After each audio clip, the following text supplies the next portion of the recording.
Hello Capricorn, thank you for joining me for your monthly forecast for December for the Sun or the Ascendant. Each December really takes off you once the Sun returns to your sign, because that helps to galvanise you. It brings you out of a more spiritual phase of the year with the transit of the Sun through Sagittarius, a time when you might find you appreciate a few moments of solitude or time to think, despite all the busy build up to Christmas. But this year you're being given some extra support in terms of the sociability and joining in with the festive possibilities. And this comes in the guise of Venus, which moves on the 3rd into a really friendly location. It's going to be there through till pretty well the end of the first week of January. So what a fabulous location for Venus. Venus attracts things to us. It can be fortunate. Friends can turn out to be a real source of inspiration and also comfort during this period. Now, Mercury, of course, has been tracking backwards in your sector of friendships and group and social interactions. And by the 5th, you might find some initial frustration if people are proving to be a bit unreliable, changing plans, or you're finding who really you can rely upon and who not. Well, Mercury starts to go forwards from the 6th. On the 13th, it does move into a more reflective location. I think this is something you do need to embrace, a conscious awareness of this, because from the 17th through to the 24th, Mercury is going to be combining with Jupiter. Now, Jupiter in your 12th solar house is brilliant for raising your consciousness, embracing personal development, being much more aware of healing in all its different entities, and just being very gentle on yourself. Knowledge of any kind which can help to inform your choices is something you're going to have a real avid appreciation of. So even if you're in quite a boisterous environment and having quite a good time, you may still find yourself just thinking or chatting to someone about a deeper strand of life which really captures your imagination. But for the first 10 days of this month, Capricorn, there is a conjunction between Mars and Neptune.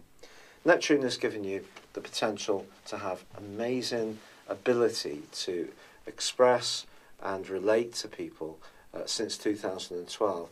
Certainly your imagination and mode of a communication have been given an extra dimension by this. If you are interested in writing, photography, painting, any of the arts really, Neptune certainly helped.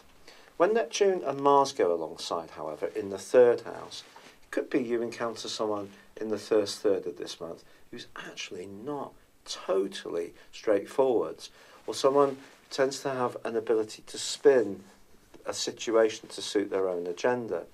Now, this is going to be amped up because the new moon, which occurs on the 7th, is also going to be clashing with Mars and Neptune, and unfortunately someone could be a little bit disingenuous from then through to the early part of January. So as much as friendships can be boosted by Venus's transit and that wonderful alliance between Mercury and Jupiter, particularly very close or sincere friends, you still may encounter someone who doesn't quite do it for you, anyone who's a little bit slippery or perhaps very good at talking but not very good at delivering on what they've promised to do.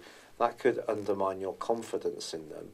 And a lot of this is coming from the fact that, yes, your ruling planet is Saturn, and that makes you serious, although you have got an amazing sense of humour often, but there's another part of you that's quite exacting. You see what people really stand for, and you can see beyond some of the froth that people present. And once the Sun returns back to your sign on the 22nd, you have an opportunity to scrutinise what you are told in a much more serious way, and that can be very positive. It is true to say, however, that on the 22nd too, there is a full moon. I think this points towards this full moon, relationship issues, to be frank. It may be that you do feel that you have to be a little bit more single-minded in the last phase of this month. Your ruler actually is forging a great link with Neptune. And I think if you can do constructive things to help those who are less fortunate, and there are people around you who support that, then that's going to bolster you.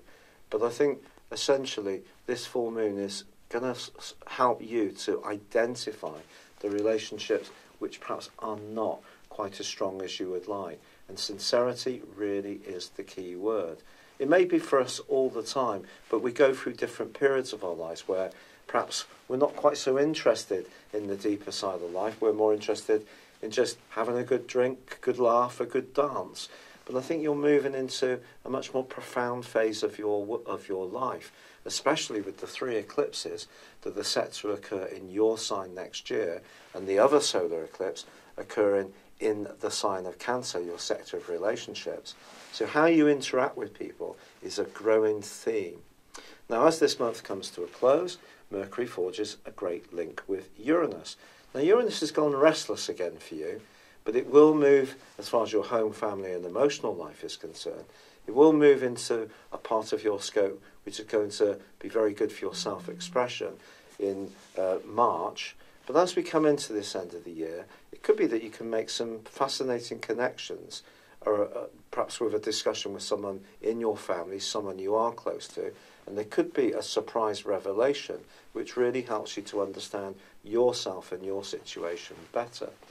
But there is an amazing link between Venus and Pluto in your sign for the last week of this year.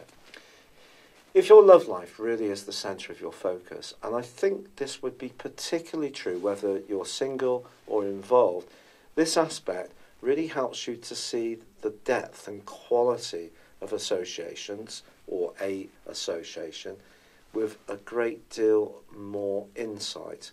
It's not that you can't see someone's lovely or that you like them or they make you laugh. Ordinarily, you will feel it. It would almost become part of your very being.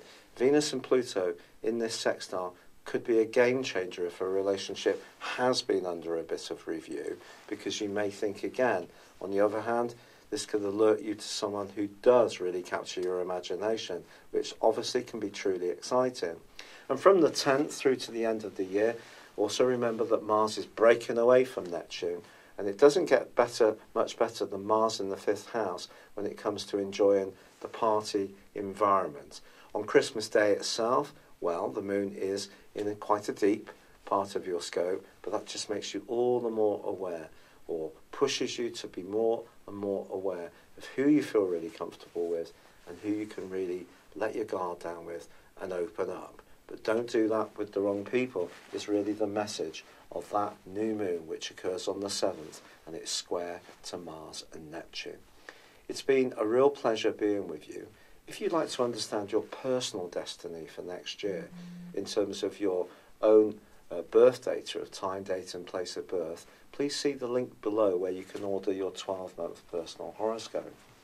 But for now, I'd love it if you would like or comment on this video, or if you've yet to do so, please do subscribe to this channel. I'd like to wish you a very happy Christmas. Thank you for joining me throughout 2018, if you have. And for now, good luck and goodbye. Hello, thank you so much for watching my video. I'd love you to join me at my Horoscope Ace app. You can find this at www.horoscope-ace.com. You can use it through Android, iOS, Apple or Facebook. Check out your ascendant or your moon sign, or download your free birth chart. There's all your favourite videos, plus there are daily, weekly, monthly and yearly horoscopes for general, love, Chinese and Indian astrology. If your passion is tarot, there's my brilliant 3-card money or love tarot readings too. And it's all there at www.horoscope-ace.com. Thank you.